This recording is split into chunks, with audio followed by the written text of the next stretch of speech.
Hey, what's up guys? Nokia's new mid-ranger, the 7 Plus, promises premium features at a competitive price. Of course, a lower price brings compromises, but this phone still looks promising. I'm Will for GSM Arena, and this is our Nokia 7 Plus review.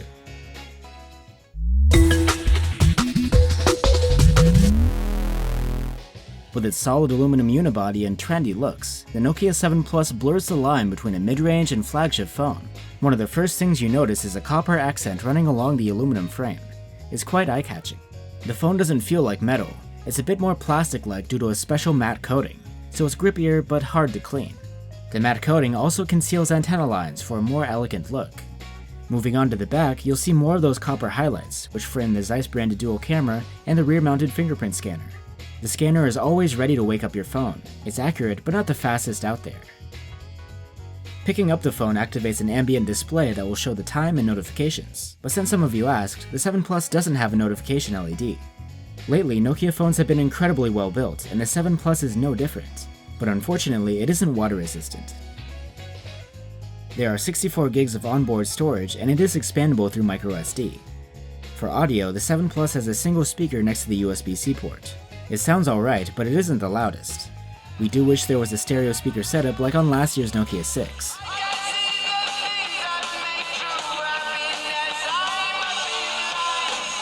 We're glad to see the 3.5mm headphone jack is still here, unlike on the Nokia 8 Sirocco, but if you're looking for an FM radio, you're out of luck. Quality through headphones is decent, but when plugging into an external speaker, we measured some extra distortion and noise. The Nokia 7 Plus's screen is a 6-inch IPS LCD with a full HD resolution. It's also Nokia's first smartphone with a tall 18:9 aspect ratio. It's not a POLED display like the Nokia 8 Sirocco, but it looks good. Images look sharp, and blacks are surprisingly pretty dark. It's not the brightest display, maxing at just 430 nits, and there's no boost in auto mode.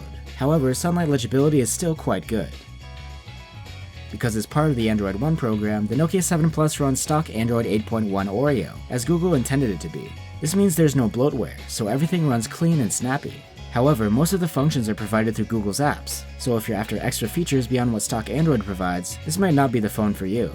But regardless, the Nokia 7 Plus will be among the first phones to get the latest security updates. This phone runs on a Snapdragon 660 chipset with 4 gigs of RAM. In benchmarks, it tops almost all of the mid-range competition, only being outperformed by the Kirin 970 inside the Honor View 10.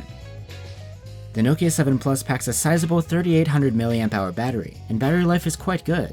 It scored an endurance rating of 87 hours in our proprietary tests. Plus, it comes with a bundled quick charger that brought us from 0 to 43% in half an hour. The 7 Plus has a Zeiss branded dual camera setup, which is almost the same as what you'd find on the flagship, the Nokia 8 Sirocco. There are two 12-megapixel cameras. The second one is a telephoto with 2x zoom. Only the main cam has OIS though. The camera app is the only piece of custom software that you find on the Nokia 7 Plus. It's not bad, but we wish you could swipe to switch between the front and rear cameras. Instead, there's a button near the top. There is a Pro mode which you can access easily by sliding the shutter button. It lets you adjust the white balance, focus manually, and choose ISO, shutter speed, and exposure compensation. In good light, image quality from the main camera is quite good. There's good resolve detail and color saturation. Exposure is consistent and noise isn't an issue.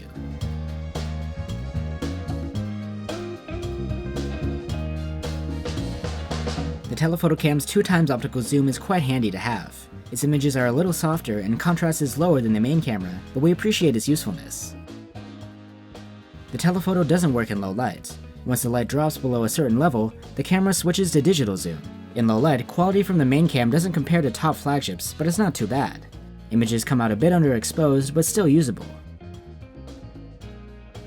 The dual camera setup allows you to create a blurred background behind the subject in live bokeh mode. The blur is pretty convincing and accurate around the subject, though we did notice some focus issues, so be sure to take more than one shot. The selfie camera is 16 megapixels. Selfies look good, with true skin tones and pleasing colors. You can also take selfies with a blurred background, which come out pretty good as well. Focus is fixed though, so not every shot will be on point. Videos can be recorded in 1080p at 30 FPS as well as in 4K. 1080p videos have electronic stabilization, which works well, and quality is above average. Similarly, 4K videos look good. They're sharp, detailed, and noise-free with nice color rendering.